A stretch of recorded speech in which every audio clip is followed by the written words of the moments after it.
Esto es Insight, el negocio del deporte desde dentro. Capítulo 22, la era post-COVID-19.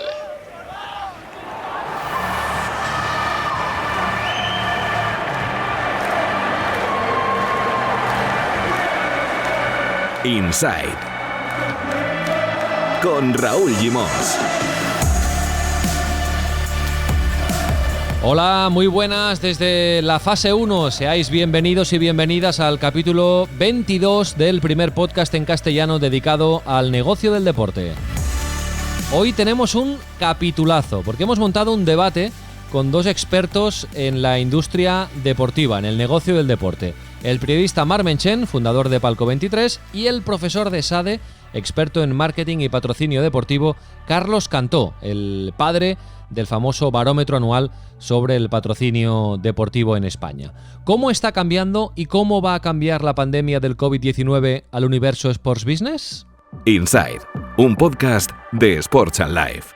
Seguimos teniendo en las notas del capítulo un formulario, con 7 preguntitas que la verdad nos pueden ayudar mucho a afinar y a mejorar este podcast, a darnos ideas para seguir ofreciéndoos buen contenido. Si sois tan amables de responder este cuestionario, la verdad es que nos haréis un gran favor y os ocupará 30 segundos, menos de un minuto seguro. Encontraréis este formulario en las notas del capítulo. Y también os recuerdo que cada fin de semana emitimos en el canal de YouTube de Sports and Life, donde encontraréis también este podcast y el podcast hermano eLife sobre los eSports con Uriol Caño y Javier Gamer Vidal.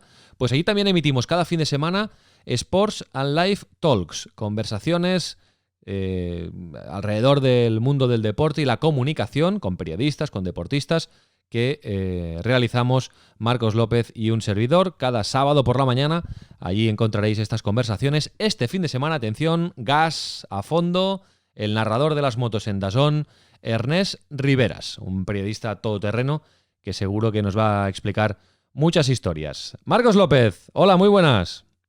¿Qué tal, Raúl? Muy buenas. Seguro que va a ser muy interesante la conversación con Ernest Riveras, que podremos ver este fin de semana en Sports and Life Talks. ¿Cómo lo fue la de Alex Currecha la semana pasada, hablando de tenis y de su nueva faceta periodística en Eurosport?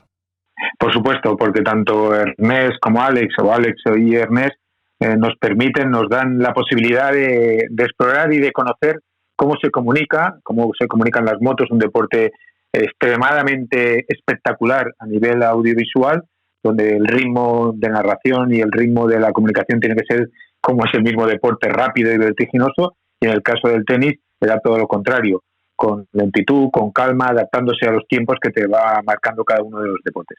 Bueno, vamos al lío, Marcos, a la actualidad de los últimos días en el deporte desconfinado. Tenemos que empezar hablando hoy de baloncesto porque la Euroliga ha caído, ya es historia la temporada y no vamos a tener un campeón de Europa este año en el baloncesto europeo. Por vez primera en los 20 años de historia de esta competición no existirá campeón, no habrá un equipo que pueda ceñirse la corona que le distinga como el mejor conjunto del continente.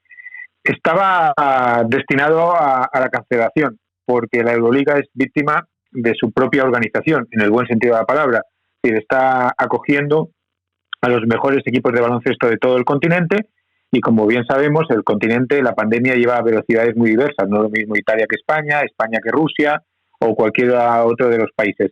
Y eso implica una serie de problemas logísticos tremendos que han provocado que Jordi Bertomeu, el CEO y el presidente de la Euroliga, uno de los ejecutivos, para mi entender, más lúcidos en la manera de gestionar la industria del deporte, tuviera que asumir lo que era ya casi inevitable, es decir, claudicar ante la pandemia porque no había margen, no había posibilidad, y la Euroliga se queda sin campeón, la Eurocup también, y en el fondo lo que intenta el baloncesto ahora es reformularse de cara a la próxima temporada, que también va a ser muy complicada, muy compleja, porque a nivel de desplazamientos vamos a ver las cuarentenas y todo eso, pero en el fondo se ha visto obligado Bertomeu a tomar, como él mismo calificó, la decisión más difícil en la historia de la Euroliga, y es que no haya competición.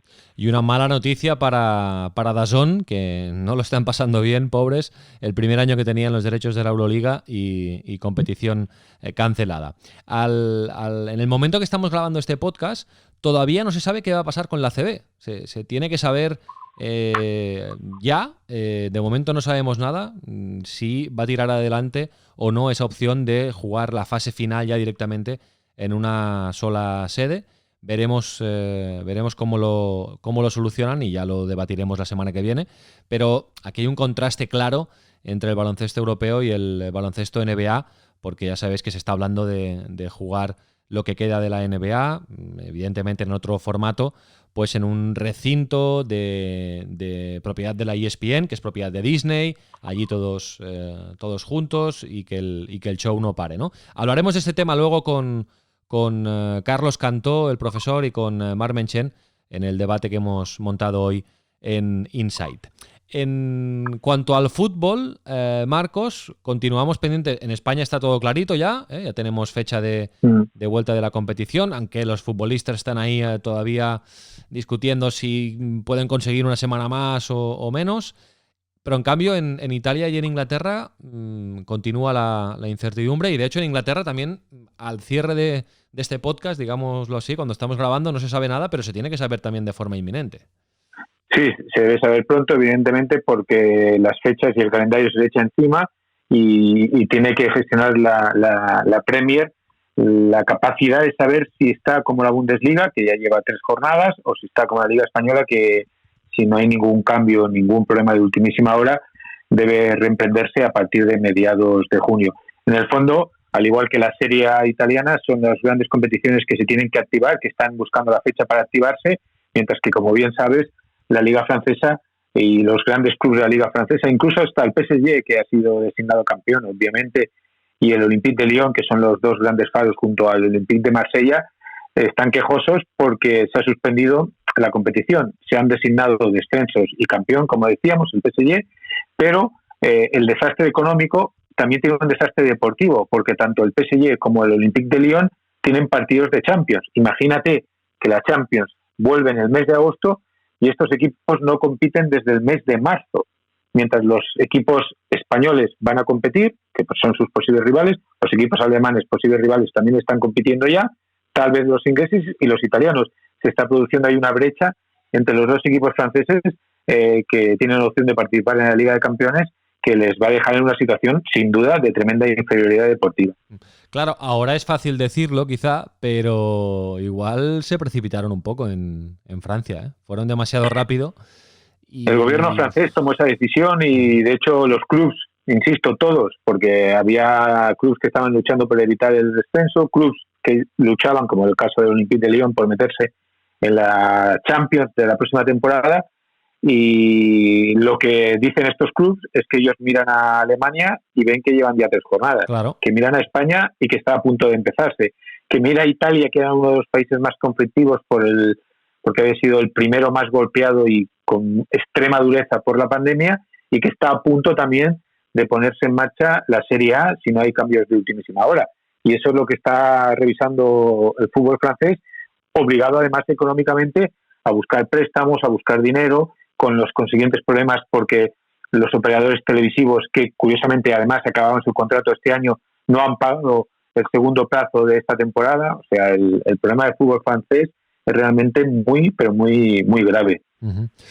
Bueno, pues vamos a ver qué pasa en Inglaterra, vamos a ver qué pasa en Italia. En España, pues ya tenemos un poco la ruta, la hoja de ruta marcada, y Tebas, pues al final se ha salido con la suya. Y bueno, vamos a ver sobre todo luego qué pasa con la Champions, porque todavía no hay un mapa definitivo de cuándo se puede y cómo se va a jugar esta Liga de Campeones. Supongo que están esperando a ver qué pasa en Italia y en Inglaterra desde la UEFA.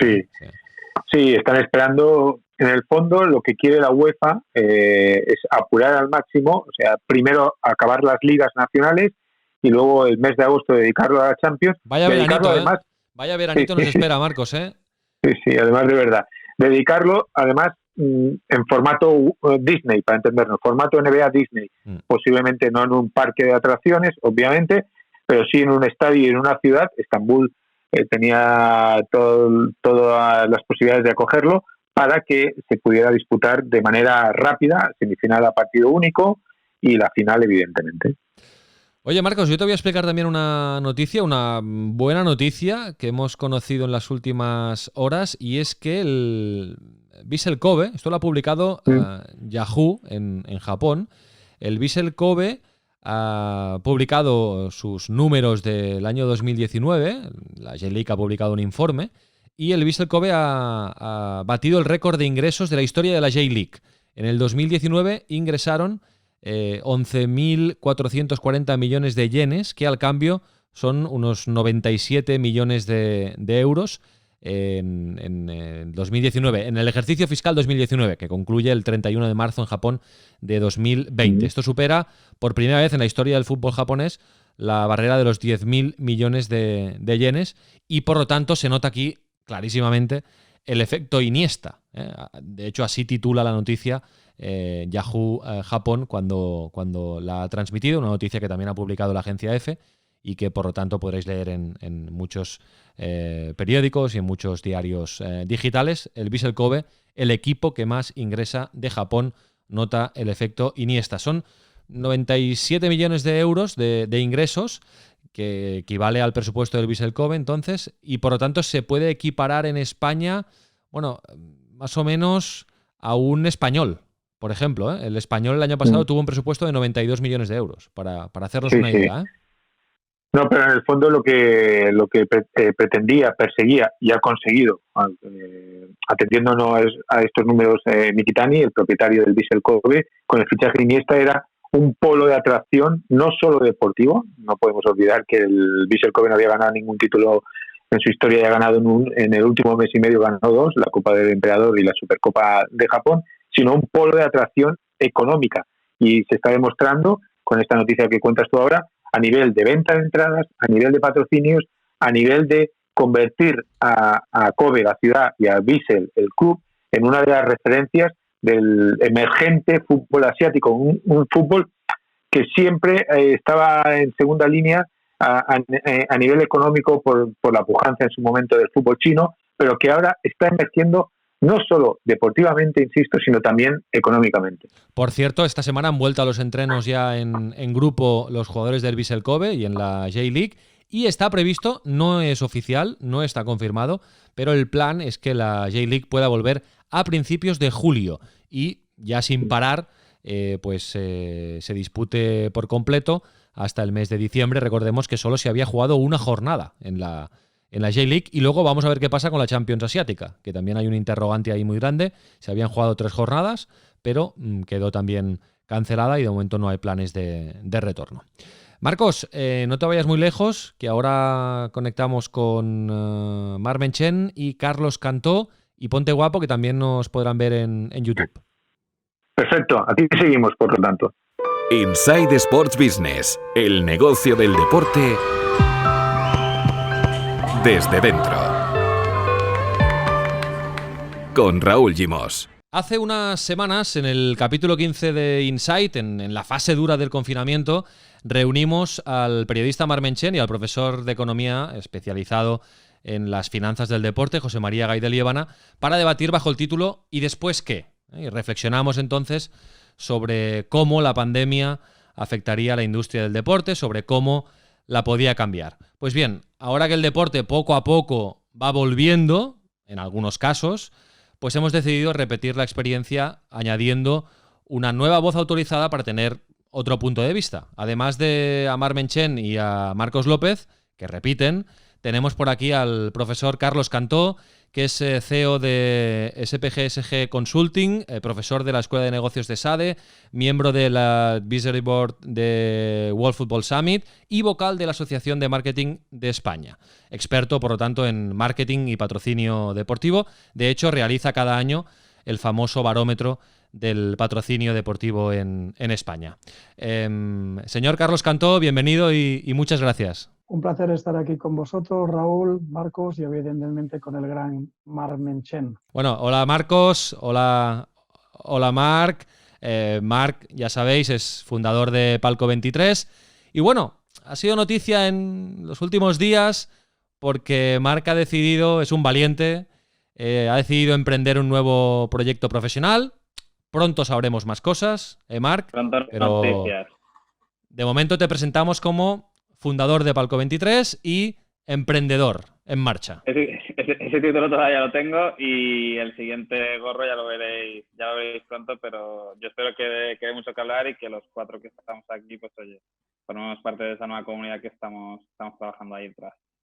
Seguro que sí, y siempre vinculado pues a este campo de la información económico-deportiva en la que Marc, no nos engañemos, es un referente en muchos sentidos. Bueno, vamos a debatir, barra libre para todos, vamos a debatir un poco sobre el momento de la industria del deporte, ahora que estamos viendo un poco la luz, venimos de donde venimos, pero ya hay deportes que han vuelto a activar la maquinaria. Podemos decir que el deporte, Marc, Carlos, Marcos, está volviendo, pero ¿y la industria? ¿Notáis señales, indicios de que la industria también poco a poco se va reactivando? Si queréis abrimos el fuego con Carlos Cantó. Evidentemente, el hecho de que el sábado se anunció de que la Liga Santander y la Liga Smartbank pues reemprenden sus actividades a partir de la semana del día 8 es un aliciente y es una buena noticia. También ha coincidido en el tiempo con las informaciones y con las confirmaciones de que algunas ligas pues se han cancelado o no continúan, como en el caso de la Euroleague Basketball o de la Europa League, pero también, por ejemplo, ayer por la tarde de la no disputa de los playoffs de ascenso de Leporo a Liga Endesa o de Liga Femenina 2 a Liga Femenina Endesa en baloncesto.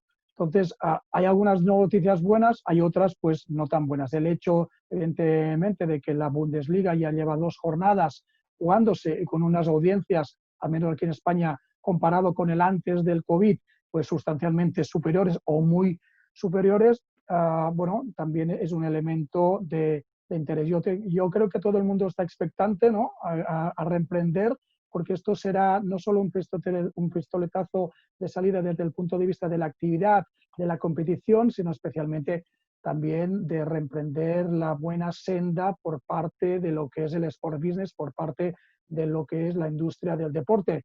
Si no se hubiera continuado la liga, el gap de pérdidas hubiera sido sustancialmente superior, valorado más o menos en 700 millones más de pérdidas con respecto a lo que ya se está soportando.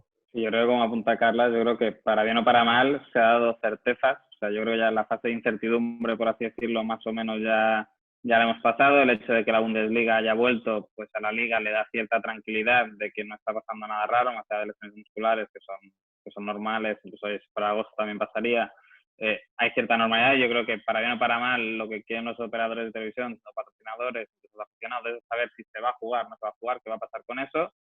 Entonces, más allá de las pérdidas económicas que ya se están asumiendo en muchas competiciones, la Liga Francesa pues directamente anunció la cancelación y automáticamente pidió un préstamo de 250 millones para cubrir la pérdida de ingresos de televisión y ya se han dado como un plazo de 3-4 años para, digamos, amortiguar el golpe. Y yo creo que es eso, que ya tenemos certeza. Otra cosa es cómo se recupera y sobre todo en qué momento recuperaremos el negocio que había previo al COVID, ¿no? Hablas con clubes de la liga y te dicen, pues oye, que en un año o 2 ellos estiman que ya lo han recuperado todo. Para mí el problema es, y lo apuntaba Carlos, ¿no?, de poros, o sea, competiciones cuya viabilidad económica es más justa, o sea, que donde no hablamos tanto de negocio del deporte, sino de industria del deporte. Claro, ahí es el que va a pasar con la Sobal. Cuando tienes una IHF Champions League que va muy fuerte. ¿Qué va a pasar con la CB, ¿no? Que, oye, llevamos tantos años hablando de reducción de la competición y ahora nos vamos a encontrar una 2020-2021 con más equipos, que ya no es que los grandes no lo quieran, sino que incluso los pequeños ya te dicen que, oye, que es que yo no tengo dinero para asumir más costes logísticos de más viajes, a más equipos, más riesgo de poder descender. Entonces, yo creo que bueno, que tardamos en recuperar y yo creo que la ansiada reestructuración de la pirámide de competiciones, yo creo que para bien o para mal, los estragos económicos va a obligar a una limpieza importante de algunas cosas. Vaticino, y no sos agorero. No, no, pero es evidente que la industria le va a costar levantarse muchos años. Ya sé que la liga es optimista, pero los grandes clubes son los que más pérdidas van a tener. Estamos hablando del Barça, estamos hablando del Real Madrid, estamos hablando de la Juventus, del United. El United ya empieza a anunciar que si no se mete en Champions lo va a tener muy, muy complicado porque la industria se ha detenido en seco. Y no sé, vosotros tenéis más experiencia, evidentemente, pero un stop de este nivel no se había vivido nunca. Y entonces, ¿cómo reactivas todo?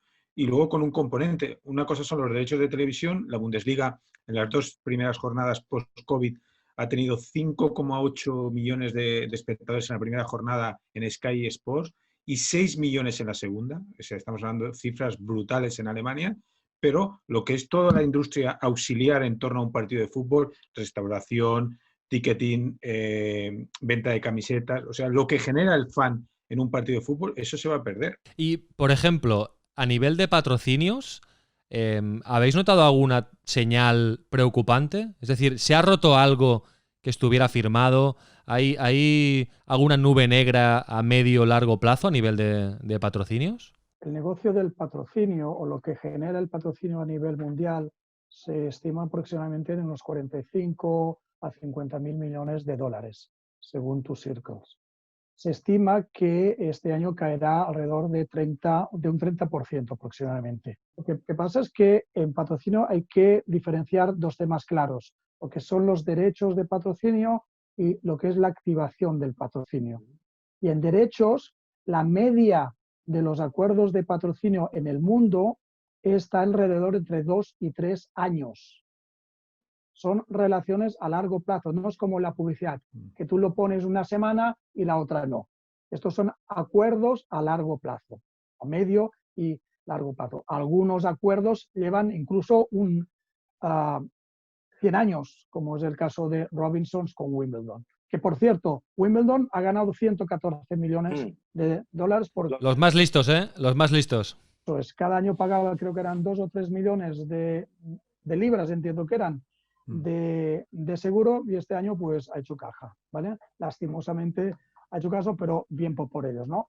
Por eso fueron los primeros que dijeron, no, nosotros cancelamos, no lo vamos a intentar encajar como Roland Garros. Sí. Entonces, si tú tienes un viaje de 2 o 3 años de media con una marca y tú eres una property, oye, estamos un poco condenados a entendernos, ¿no?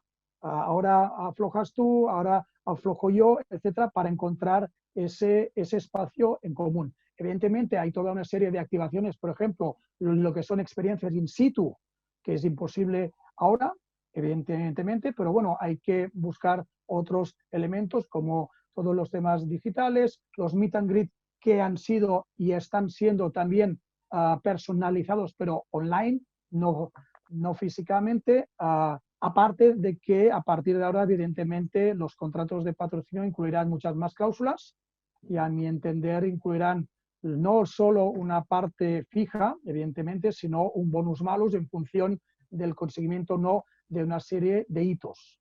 Yo me acuerdo una cosa que nos decía Carla hace unas semanas cuando le llamamos, cuando estalló todo esto, y ya desde Falco le llamamos para conocer su opinión, y que iba a ser el momento de la verdad, ¿no? De cuando hablamos de partnership, que oye, el concepto partnership tiene un componente que Carlos comentaba, ¿no? El tema de publicidad, patrocinio es publicidad, ¿no? Es una cosa muy distinta, ¿no? O sea, yo creo que estos meses sí que van a marcar mucho, oye, qué es un partnership de verdad, y que era una marca que únicamente veía a un club o una competición como un soporte publicitario, y lo mismo cojo el fútbol, que cojo un festival de música, que cojo un concierto. Y yo sí que creo que también lo que va a pasar, y esto ya es, yo digo lo que pienso y lo que hemos aprendido con los expertos, ¿no? Pero que al final el tema digital va a ganar mucho peso.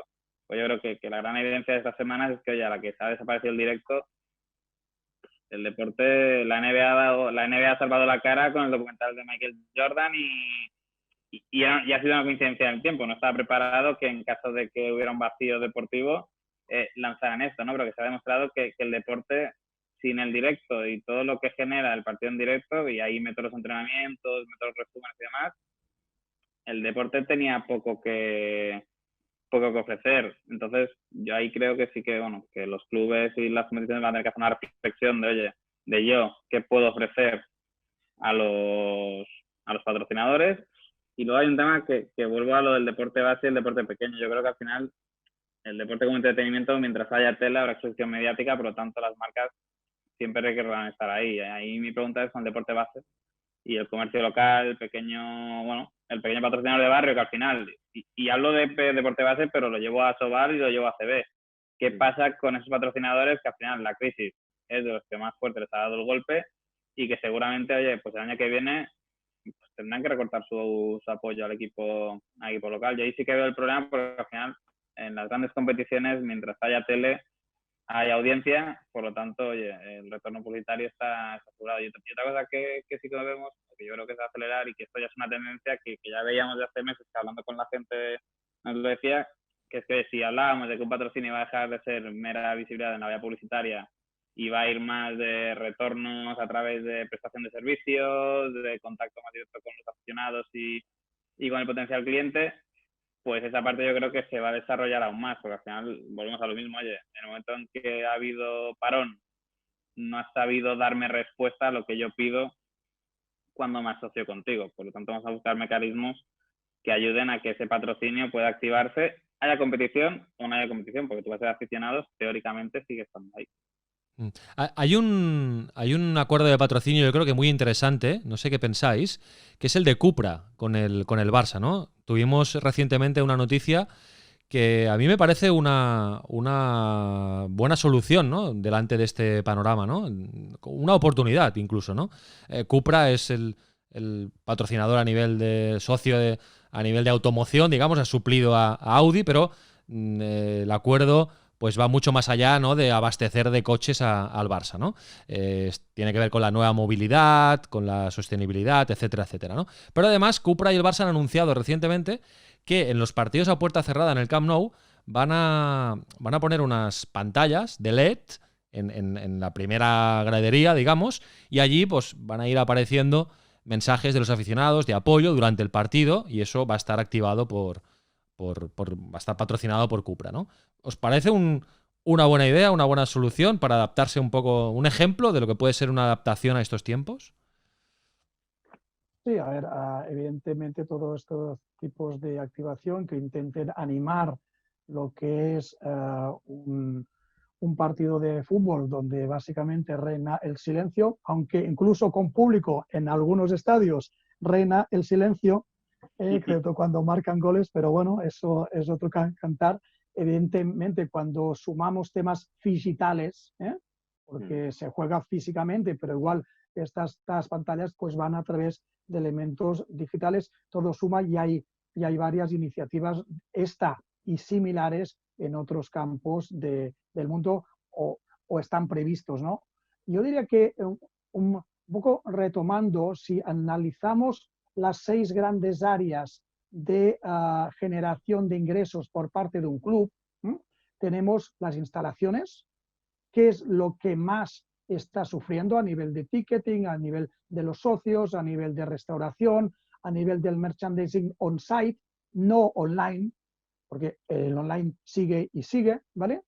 Esto es lo que más sufre. Luego, a nivel comercial, todo el tema de licensing, de academias, de patrocinio, etcétera, en función de las academias también están sufriendo el patrocinio, lo que comentaba Mar, ¿no? Un poco, realmente, si son partners o son básicamente actuaciones un poco de branding o de publicidad, aunque hay algunos sectores económicos mucho más afectados que otros, también por la crisis. Unas aerolíneas, etcétera, pues están sufriendo muchísimo más que una cadena de supermercados, por ejemplo, ¿vale? O todo el tema de logística e e-commerce. Instalaciones, comercial, media. Media, para muchos clubes, el margen de operatividad suya es menor, porque muchos de los derechos están centralizados, no todos, ¿vale? Entonces, por eso es tan importante que, por el volumen que implica en cuanto a ingresos, todos los acuerdos de media, de derechos audiovisuales, las competiciones podían, especialmente la Liga, reemprenderse. También por lo que afecta luego al deporte español por temas del Consejo, la Liga Sports TV, etcétera, etcétera, etcétera. Venues, comercial, media. Los premios, esto creo que no se modificará.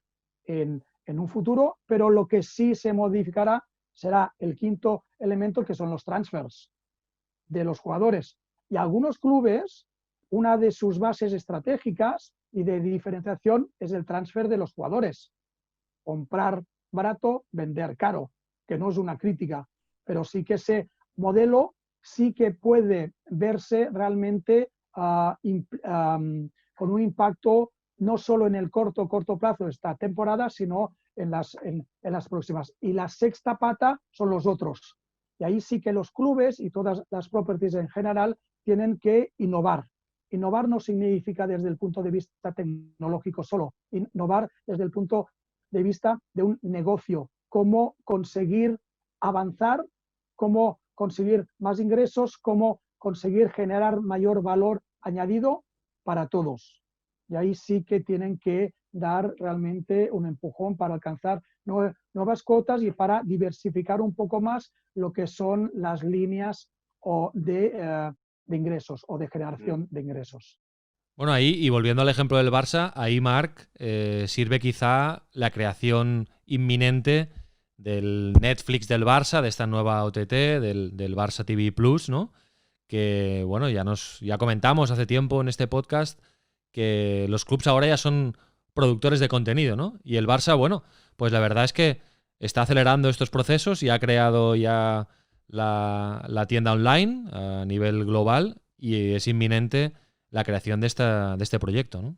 Sí, ahí quien me conoce y quien me sigue sabe que siempre he sido muy crítico con la gestión del Barça de los últimos años, en la parte económica, pero hay que admitirles que en el periodo de confinamiento han sido uno de los clubes que más rápido se han movido y más cosas han hecho, ¿no? Tú cuentas lo de Cupra, no sé quién ha sido la idea, si ha sido del Barça o ha sido de Cupra, pero me parece una idea original para activar el patrocinio. Al final, a nivel de ambientación, que se vea en la LED, no creo que haga mucho, y es un tema que ya hablaremos algún día, pero a mí me preocupa mucho cómo va a ser la ambientación, porque el tema Bundesliga me gusta, pero esto que está hablando, que si muñecos, que si banderolas, que si flashes, que si el ruido del FIFA por ahí sonando y demás, a mí me tiene un poco asustado, pero yo creo que el Barça ha activado esas patas, que yo creo que ya muchos años trabajándolas y que en este periodo de confinamiento se han demostrado que es necesarias, ¿no? Y tener un e-commerce propio. O sea, para mí uno de los grandes errores del Barça en su momento fue entregarle a Nike la gestión total de su e-commerce, cuando se ha demostrado, oye, que no, que lo que tenía sentido era tenerlo internalizado. El tema de la OTT, pues oye, en un lapso de tiempo muy corto han anunciado una serie de dibujos animados,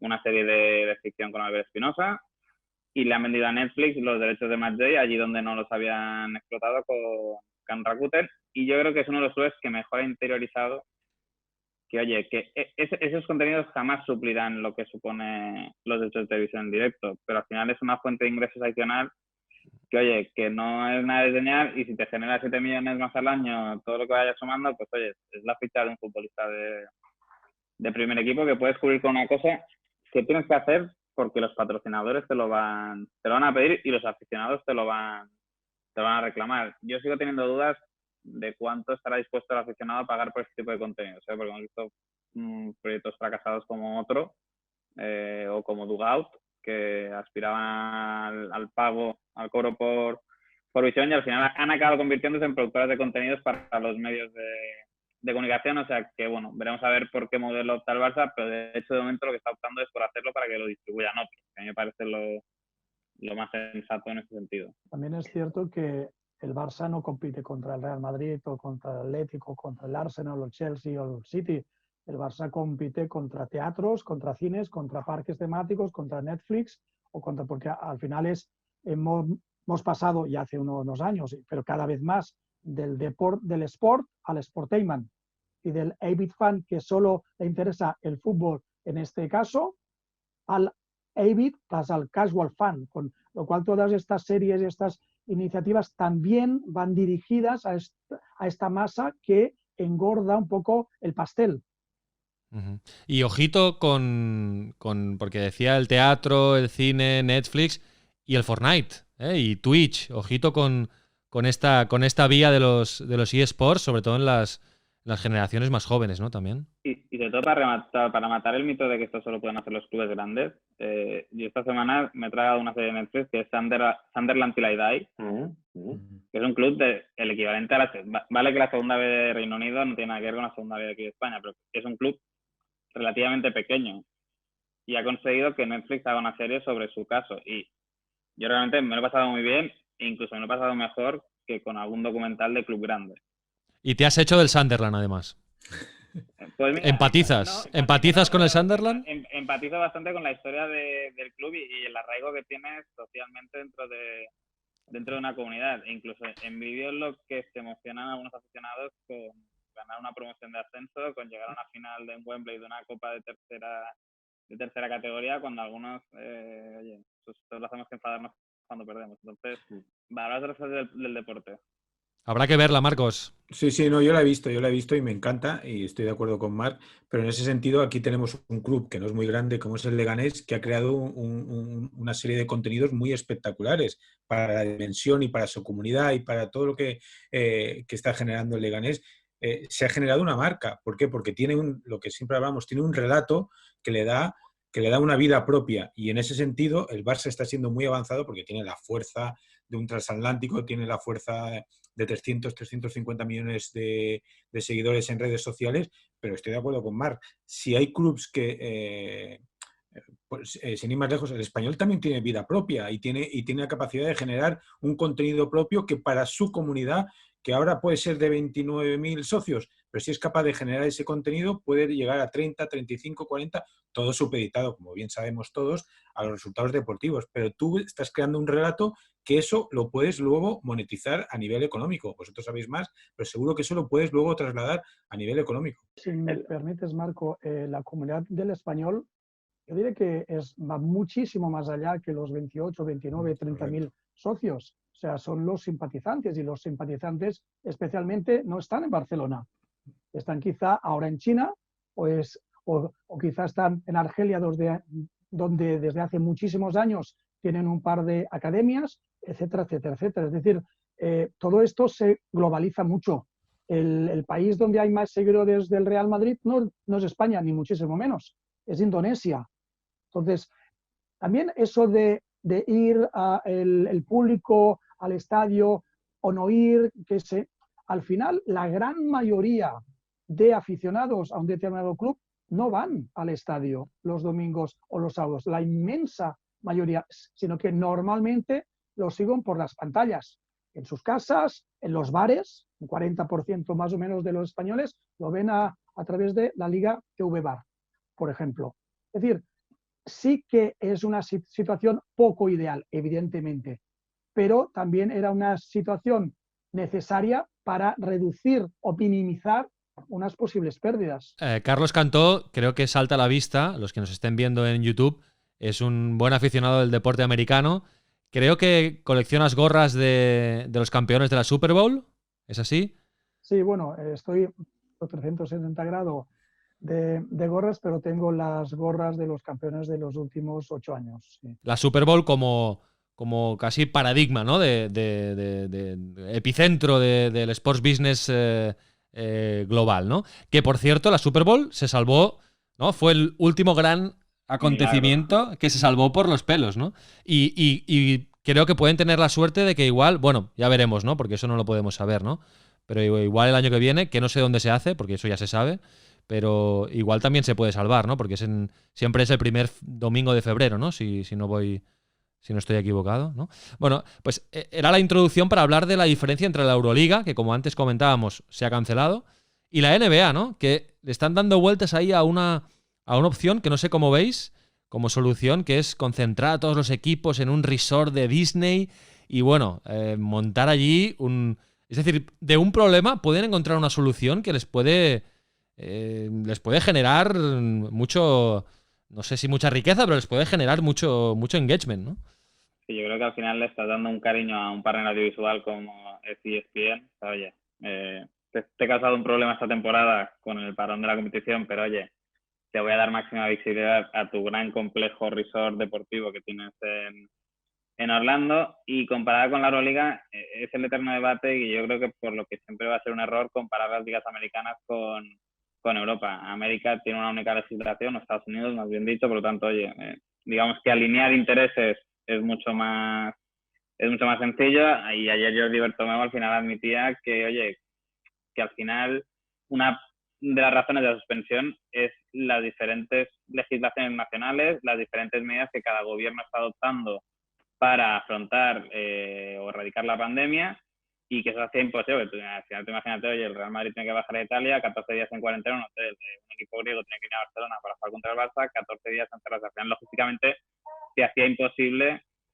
gestionar todo esto. Para mí lo de la NBA me parece una idea brillante, y que se ha planteado en muchas otras competiciones. La Champions League, por ejemplo, también está planteando este formato. La Euroliga, de hecho, también era una de las ideas que tenía, que todo se jugara en un mismo país. El problema es que la ACB también, en una ciudad. La Liga en desastre. Incluso Sí. habían varios, incluso no solo en España, sino que Andorra incluso había presentado una propuesta para acoger, ¿no? Esto de la NBA y de Disney, hay algún precedente. Por ejemplo, es en las NBA Summer Leagues. Las ligas que hacen de pretemporada entre los universitarios que se foguean más los de los primeros equipos que no juegan, pues hacen sus Summer Leagues, por ejemplo, en Las Vegas o en el mismo Orlando. Y es un poco el mismo formato. Varios equipos en una zona única disputando sus partidos y dando visibilidad a todo el entorno, facilitando mucho todos los temas logísticos, de viajes, de controles, etcétera. Bueno, vamos a ir acabando. Carlos, te quería preguntar por el barómetro del patrocinio deportivo, el famoso barómetro. Claro, no sé cómo te lo imaginas, la siguiente edición, digamos. Imagino que esto es el trabajo de todo un año y recopilando datos, etcétera, etcétera. Pero, ¿cómo te imaginas el barómetro de 2020? ¿Muy diferente a lo de los últimos años? A ver, el barómetro en sí son 4 estudios. 4 estudios conjuntos, ¿no? Un estudio es de tendencias, con lo cual es un poco lo que estamos hablando y lo que ha ido saliendo estos días en prensa y en medios. Otro estudio es a nivel de los fans, de asociaciones de marcas con deportes, asociaciones de los fans de marcas con properties concretas y deportistas con mejor imagen, donde siempre sale Andrés, por cierto, en el top 4, ¿vale? Ahí yo entiendo que no habrá excesivas diferencias. Lo que sí habrá es en cuanto a las encuestas relacionadas con los patrocinadores y con las properties. Yo entiendo que a nivel de los patrocinadores lo que subirá aún más es todo lo que son objetivos y activaciones con sentido social, mucho más que la visibilidad de marca, etcétera. Las experiencias se tendrán que desdoblar, un poco las físicas y otro por el mundo más digital o digital, ¿vale? La búsqueda a través del patrocinio de la generación directa de ingresos, tanto con la property como con el público objetivo, a mi entender, subirá la importancia, indudablemente, y el tema de hospitalidad quizá bajará algo. Y a nivel de properties un poco lo mismo, pero al revés. Lo que sí es que espero que las properties y los patrocinadores se hablen más, o habrán tenido el tiempo y la necesidad de hablar más y entenderse un poco más y ser mucho más empáticos. Ahí la pregunta que el periodista puñetero le pedirá a Carlos que incluya será la de si las marcas consideran que las propiedades deportivas han sabido dar respuesta sí, durante el parón. Y las marcas dirán al contrario, ¿no? Y las properties han estado a la altura también para ofrecerme cosas. Sí. No, yo creo que será muy interesante ver qué responden, oye, y cómo cambian, oye, de lo que se ha venido recogiendo en los últimos años, ¿no? Las tendencias que siempre Carlos apunta, ver tendencias de patrocinio, ver cómo las cambia, ¿no? La situación actual, si las modifica, si las acelera o si cambia por completo las prioridades Yo creo que será interesante ver un poco, oye, cómo cambia el racional de las marcas en torno a ver el patrocinio. Y recuerdo, Marc, que hace algunas semanas, cuando hablábamos con el profesor Guy de Liébana, dijiste, así como sentencia final, que, digamos, que los jugadores, los futbolistas, vamos a decir, de primer nivel, iban a perder algo de poder, ¿no? Que en los grandes clubs habían ganado mucho poder, mucho terreno últimamente, que quizá llegaba la hora de que los clubs se plantaran, que aprovecharan esta oportunidad para plantarse y que perdieran cuota de poder, ¿no? ¿Lo mantienes, Marc? ¿Crees que vamos a ir por ahí? Por ejemplo, ¿crees que se habló incluso de poder por fin en Europa establecer alguna especie de tipos de tope salarial? Bueno, ¿crees que esto puede tener futuro? Yo creo que es una de esas tendencias que ya se estaban trabajando por debajo y que ya UEFA y FIFA venían lanzando muchos mensajes e incluso clubes anunciando de que había que poner freno a que cada vez que los ingresos subieran tuvieran que hacerlo obligatoriamente el precio de los salarios de los futbolistas, y yo sí que creo que es algo que se va a mantener, y aquí sí que hay muchas cosas que quería copiar de las ligas americanas. Yo lo que me encantaría que Europa copiara es la formación que las ligas estadounidenses dan a sus jugadores y el sentido corporativista, y en el buen sentido de la palabra, que tienen las asociaciones de jugadores. O sea, yo creo que en América los jugadores son muy conscientes de su poder, pero también de que bien gestiona ese poder en alianza con las franquicias y con las competiciones, todo genera más. Yo creo que aquí jamás se ha conseguido esa alineación de astros para que todos vayan en la misma dirección, y yo creo que eso se va a acabar regulando. No sé cómo, porque como decíamos, cada país en su legislación, y va a ser muy difícil que esta UEFA puedan imponer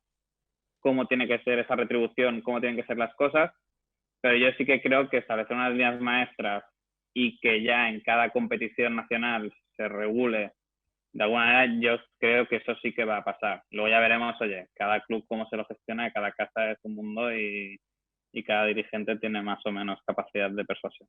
En este proceso, que estoy totalmente de acuerdo con Marc, de los deportistas también tienen que tomar mayor conciencia del rol que juegan como una de las piezas del ecosistema del deporte desde el punto de vista del negocio y de la industria. Porque ellos son parte importante, pero ellos no solo tienen que recibir, sino tienen que también dar y ser conscientes, reitero, del rol que juegan, ¿no? Otro aspecto es que esta ayuda a los deportistas, yo también la veo desde las federaciones, por ejemplo, a los clubes, especialmente los más pequeños, en el proceso de profesionalización que cada vez se va a más. Las federaciones tienen que asistir, apoyar, acompañar en ese proceso de profesionalización en la gestión de los clubes, porque solo así podrán salir más reforzados de esta situación. Y los grandes, evidentemente, serán aún quizás más grandes, porque, como en toda crisis, habrá también un proceso de concentración. Pero no me gustaría acabar, si me permites, Raúl, un mensaje positivo. Hace un año, al 80% de la población nos gustaba el deporte. Ahora, al 80% de la población nos sigue gustando el deporte. Y en un año, al 80% de la población nos seguirá gustando el deporte. Esto no cambiará. Es curioso, solo para acabar, que el fútbol español se ha convertido en el mayor soporte económico de todos los deportes de este país ahora mismo, por ejemplo. Ese es, o sea, los famosos acuerdos o pacto de Viana, como lo queramos llamar, van en esa dirección. Es decir, la Liga como institución es la que más dinero aporta al deporte español, superando incluso lo que te aporta el Consejo Superior de Deportes. Y da para otro capítulo, pero para mí es uno de los grandes errores de esta crisis. Hacer que todo el sistema deportivo español dependa de un deporte por el hecho de que no haya financiación pública, para mí es de los mayores errores que se pueden estar cometiendo. Bueno, es que lo de los pactos de Viana tiene miga, porque ha llegado una PAX extraña entre la Liga y la Federación. Tebas ha quedado como bueno, ha cumplido su palabra y el fútbol va a volver, y ha quedado como un cumplidor de palabra y como un protagonista importante, ¿no?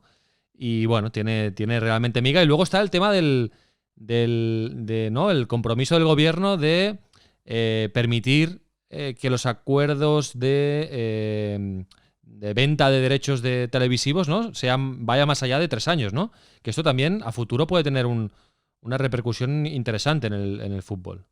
Bueno, eso es lo que se pudo sacar, por lo que cuenta gente conocedora como fue aquello, es el conejo de la chistera que se puso a sacar la liga en aquella reunión secreta cuando le pidieron que, oye, que doblara la inversión que hacía, porque es de verdad que, oye, que el permitir a un broadcaster que en vez de 3 años tenga 6, 7 para construir un producto en torno a sus derechos, pues a medio plazo puede hacer que, oye, que los derechos valgan más, por lo tanto, oye, que la liga, ese extra que se está pidiendo desde el gobierno para financiar a las federaciones y al fútbol aficionado, pues lo pueda sacar de esa potencial revalorización de derechos. Pero ya te digo, para mí, esto da para otro capítulo, pero hacer depender a todo el sistema deportivo español de la salud que tenga la liga, me parece cuanto menos arriesgado, y aparte una dejadez de funciones de no incentivar que ese dinero pueda llegar a través de patrocinadores o de una profesionalización y una modernización de las federaciones deportivas, y ahí lo dejo. Bueno, pues haremos otro capítulo, Marcos? Les tomamos la palabra. Es que es muy interesante este tema, muy Sí, interesante, sí. porque al final el fútbol no solo sostiene la industria del fútbol, sino que sostiene todas las industrias. Los programas olímpicos, pero bueno, eso es para otro tema. Los ADOS y todas estas historias quedan ahora sostenidas por el fútbol, ni más ni menos. Carlos Cantón, muchísimas gracias por este rato. Esperamos somos impacientes, el resultado del barómetro de 2020, que tenemos que esperar hasta principios de 2021, ¿no? Correcto, a finales de enero. Ya tengo pre-reservada incluso la sala, pero bueno, a ver qué pasa todo. En los últimos 3 años, no lo había hecho el 31 de enero, si no recuerdo mal, y en los 3 años los Patriots habían llegado a la final, a la Super Bowl. Entonces este año lo hice el 30 y no llegaron. Y Robert Kraft me llamó, oye, Carlos, a ver si el próximo año... Pero tampoco, porque creo que el próximo año, el 31 de enero, es un domingo. Bueno, y además ahora no tienen a Tom Brady. Y me dijeron que Nanay del Paraguay, que el domingo no se llena esa sala. Bueno, pues evidentemente hablaremos en Insight del barómetro cuando se publique. Muchísimas gracias, Carlos. Muchas gracias. Un placer, Raúl. Hasta luego, Marcos, y gracias, Marc. Estaremos atentos a tus redes, a las noticias y evidentemente cuando toque, pues hablaremos aquí en Insight. Que vaya muy bien. Hasta pronto, chao. Insight, casi todo lo que siempre has querido saber sobre el negocio del deporte. Zona Value Club. Juntos somos más fuertes.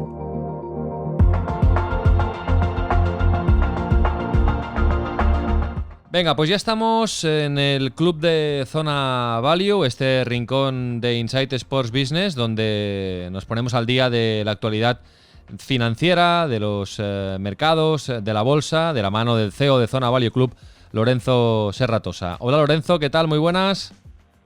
¿Qué hay? ¿Cómo estamos? ¿Cómo va todo? Muy bien. Oye, tengo que explicarte una noticia de última hora. Esto es un podcast y está grabado, y es raro que hablemos de noticia de última hora. Pero bueno, antes hemos hablado con Marcos López, nos hemos puesto al día de la actualidad del deporte desconfinado, y decíamos que a la hora de grabar en ese momento con Marcos López no sabíamos qué iba a pasar con la Liga Endesa, con la Liga CB, la Liga de Baloncesto.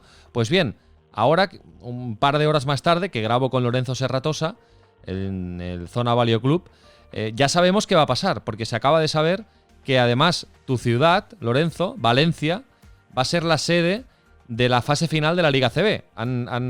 Se va a recortar la competición, van a dividir 12 equipos en 2 grupos, 6 y 6, y se van a jugar todos contra todos, luego semifinales y la final. Todo en Valencia, todos los jugadores concentrados allí a partir de mediados de junio durante un par de semanas, y todo se va a jugar en Valencia. Es una solución ante el problema que han tenido. Una buena oportunidad también para Valencia para lucirse. Pues sí, yo pienso que sí. Esto, la primera reflexión que me viene es que eso es muy bueno para Valencia. Valencia hay mucha afición al baloncesto y es una afición que cada vez va increciendo, pero esto va a ser muy bueno para Valencia, que ahora lo necesita, ¿no? Valencia y todas las ciudades españolas pues necesitan volverse a poner en el mapa del turismo de ciudad, volverse a poner en el mapa pues de ciudades a las que la gente desee ir. Y pues yo creo que esto le va a ayudar a Valencia a, si puede ser, salir lo antes posible pues de esta locura, ¿no?, que hemos vivido con el coronavirus. Estará o sea que me alegro mucho sí, sí. por Valencia. Y estará contento nuestro amigo Fernando Sanemeterio, que no tendrá que cambiar de ciudad para jugar con el Valencia Basket esta fase final de la ACB. Desde luego, para los que son de Valencia y para Fernando, pues muchísimo mejor, porque pueden estar en casa y jugar esta fase final. Serán un total de 33 partidos en 2 semanas para decidir el campeón de la Liga Endesa, de la Liga ACB. Bueno, me parece una barbaridad de partidos, sí. ¿No? Van a ser... Bueno, eso es ir a tope, ¿no? Sí. Bueno, van a jugar... son 2 grupos de 6... Por lo tanto, van a jugar 5 partidos en la fase de grupos y luego los 2 primeros van a pasar a semifinales. Por tanto, 5... Son 7 partidos al final en 2 semanas. 7 partidos, bueno, cada equipo 7 partidos. Exacto, bueno, como mucho, los que lleguen a la final. Por lo tanto, es un partido cada 2 días. Bueno, es un poco ritmo NBA. Que en el baloncesto, desde luego, vamos, en el baloncesto buen ritmo, ya están acostumbrados en el baloncesto. Va a estar interesante, porque ese ritmo después de tanto tiempo sin competir, ¿no? Todo este impasse sin competir, va a estar interesante ver cómo aguantan los cuerpos, cómo aguantan los jugadores un ritmo de competición tan fuerte después de un parón tan largo. Sí. Y luego para la competición, digamos, después del palo de haber suspendido la Euroliga, para el deporte del baloncesto es buena noticia y para la competición pues es un mal menor, porque por lo menos los ingresos televisivos los van a mantener. Que desde luego que eso es muy importante, lo más importante de este tipo de soluciones. Algo es algo. Evidentemente será a puerta cerrada, pero bueno, el baloncesto se va a acabar. Bueno, Lorenzo, voy a aprovechar y preguntarte cómo están los mercados y de propina, como hoy hemos hablado de cómo va a cambiar la pandemia del COVID-19 a la industria del deporte, pues te pregunto también en tu sector, ¿no? En tu ámbito, ¿cómo crees que cuando esto pase del todo, ahora ya estamos viendo la luz, pero cuando acabe, a medio plazo, digamos, ¿cómo crees que va a afectar a los mercados financieros? Bueno, pues fíjate, primero, ¿cómo están los mercados? ¿Cómo están los mercados? Estamos empezando a ver un cambio. Yo creo que llevamos un par de días viendo un cambio ya en los mercados. Y el dinero está fluyendo desde las empresas tecnológicas que veníamos hablando mucho tiempo y las farmacéuticas, que habían sido, digamos, las primeras en rebotar, hacia otro tipo de sectores más como el turismo y todo esto. ¿Por qué? Porque empiezan a abrirse los países, empieza a haber pues más optimismo y, por ejemplo, pues tenemos a Meliá, empresa española que ha subido nada más y nada menos que en 2 días un 45%. Ha recuperado un 45% en 2 días, o empresas como Booking, por ejemplo, que fue muy damnificada por la crisis, también subiendo muchísimo en muy poco tiempo. El dinero está empezando a fluir hacia otros sectores, se ha ganado mucho dinero en la tecnología, pues tenemos a Amazon, a Facebook, a Apple, en máximos históricos, y ahora ese dinero está recogiéndose los beneficios y yéndose hacia otras empresas que habían subido menos y que estaban pues más damnificadas, se veía menos, digamos, cuándo iban a empezar a salir de esta locura, y como ya se empieza a ver, por ejemplo, Meliá tiene sus grandes ingresos en Baleares y en Canarias. Se está empezando a ver como Baleares y Canarias son los lugares donde pues el turismo en España se va a abrir más pronto que tarde, y eso pues está afectando a este tipo de valores, con lo cual podríamos decir que los mercados están en un cambio hacia las empresas más damnificadas, desde las empresas que antes han subido como farmacéuticas y tecnológicas. En el segundo punto que me decías de cómo va a afectar la pandemia a los mercados financieros, bueno, hay que saber que los mercados siempre van un poco por delante, ¿no? Y los mercados financieros son muy tecnológicos ya desde hace muchísimo tiempo, y evidentemente el cambio no va a ser tan fuerte. No es un sector digamos muy tradicional, porque todo ya está en internet. Yo desde luego pues trabajo en los mercados financieros y lo he hecho siempre desde un sitio o desde otro. Es decir, los mercados te permiten muchísima movilidad, ¿no? Y todo se hace vía internet. Una cosa curiosa, por ejemplo, leía el otro día que durante este periodo de pandemia pues han salido un montón de nuevas empresas a cotizar al Nasdaq. Y todas estas nuevas salidas a empresas se han hecho pues desde teletrabajo, ¿no? La persona que lleva estas salidas al Nasdaq pues la hacía desde la cocina de su casa, ¿no? ¿Por qué se puede hacer esto? ¿Y por qué esto no es un problema para los mercados financieros? Porque ya vienen con la tecnología pues puesta de serie desde hace muchos años, ¿no?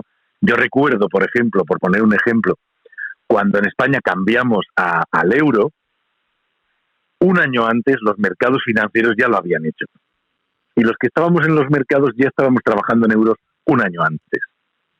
Y luego llegó lo que fue la economía real, ¿no? Entonces, la economía real o los mercados financieros van siempre un poquito por delante. Y en este caso, el teletrabajo y la tecnología pues siempre han estado ahí. Con lo cual, menos cambios en cuanto, digamos, la forma de trabajar y, evidentemente, sí, muchos cambios y muchos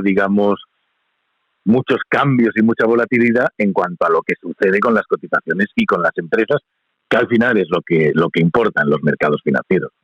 Claro, nuevas tendencias, unos sectores que van a ir al alza y otros que van a sufrir más, como hemos venido comentando en las últimas semanas aquí en Zona Vario Club con Lorenzo Serratosa. Muy bien, Lorenzo, perfecto, pues un abrazo fuerte y la semana que viene más. Perfecto, yo solo recordar que bueno, a veces hablamos aquí de los mercados financieros, parece que la bolsa es una inversión para unos pocos, ¿no? Y yo creo que al revés, la bolsa, los mercados financieros, es una inversión que todo el mundo debería mirar. En Estados Unidos el 80, 85, 90% de las personas tienen inversiones financieras y es importante conocer esto cuando hay un problema de por ejemplo, de liquidez. Imagínate que ahora necesitas dinero y quieres vender una casa, una cuestión difícil, ¿no?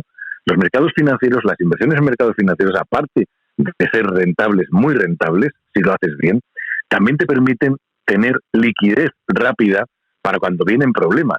En 2008 eso se vio muy claro, era imposible vender una casa, era imposible hacer liquidez y personas que tenían mucho patrimonio pues se vieron muy perjudicadas porque al final el banco se lo quedaba todo porque no lo podían vender. Tener inversiones en el mercado financiero nos ayuda a estar más diversificados y a tener, digamos, inversiones líquidas que nos pueden permitir salir de problemas en un momento dado. Es algo que todo el mundo debería empezar a estudiar, que todo el mundo debería empezar, digamos, a acercarse desde un punto de vista de esto también es para mí. Y también puede ser para mí, que a veces lo vemos como solo para unos cuantos, ¿no? Interesante. Muy bien, Lorenzo, perfecto. Pues un abrazo fuerte. Pues muy bien, gracias a todos vosotros, cuidaros.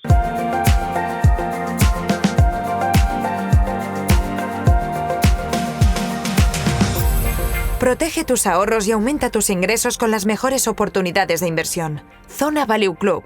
Juntos somos más fuertes. Inside Sports Business. El otro lado del deporte.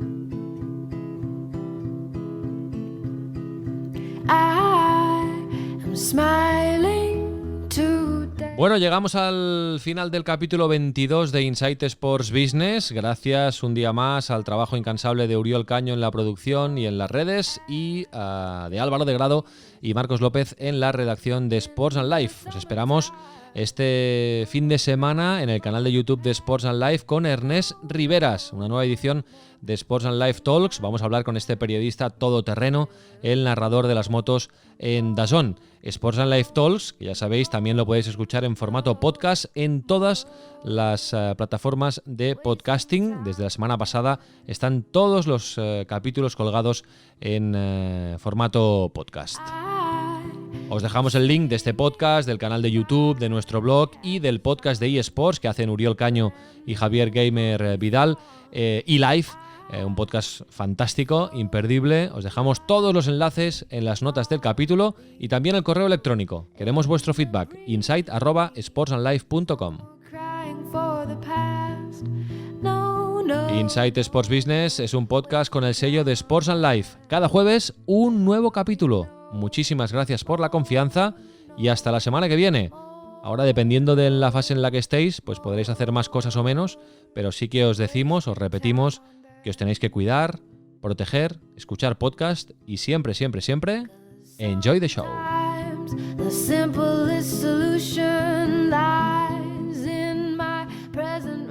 Bueno, papá, ya hemos entrado en la fase 1, ¿no? Sí, Alba, ya estamos en la fase 1, o sea que dentro de poquito ya no tendré que grabar el podcast en casa. Sí. Bueno, adiós amigos del podcast. Hasta la semana que viene. Enjoy the show. Comiendo chicle, ¿eh? Un sí. It is all a gift. So there'll be no more crying for